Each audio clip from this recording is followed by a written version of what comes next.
যাক, অবশেষে আমাদের শুভেন্দুবাবু, আমি ভিডিও বানিয়ে তো আগে বলে দিয়েছি শুভেন্দুবাবু একটু দেরি করে ফেলেছে যেতে। তা অস্মিকার কাছে গেছে, গিয়ে ভাই ভিডিওটা তো আমি দেখছি, এখানে দিলে তো ভাই কপিরাইট লেগে যেতে পারে। ভিডিওটা যদি তোমরা দেখতে পাও, কিংবা লিখেও নেটে সার্চ করতে পারো যে শুভেন্দু অধিকারী অস্মিকা হোম, এরকম করে লিখলেও হয়তো চলে আসতে পারে সোশ্যাল মিডিয়াতে। তা আমি সোয়াইপ করতে করতে, ফেসবুক সোশ্যাল মিডিয়া সোয়াইপ করতে করতে সামনেখানে চলে এসেছিলো।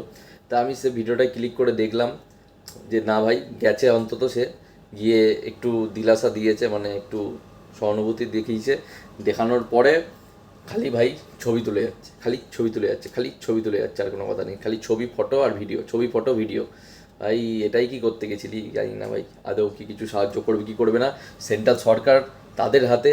এবং তাদের উচিত সেন্ট্রাল সরকারকে বলা যে এইসব চিকিৎসার জন্য কেন এইসব বাচ্চাদেরকে এতদিন ধরে কষ্ট করতে হবে, এর জন্য কেন কোনো সংস্থা থেকে মানে একটা সংস্থা তৈরি করা হচ্ছে না যারা এইসব মানে ভাইটাল কেসের চিকিৎসাগুলো করবে বাচ্চাদের, ঠিক আছে, এবং সরকারের পুরো টাকাটা দেবে।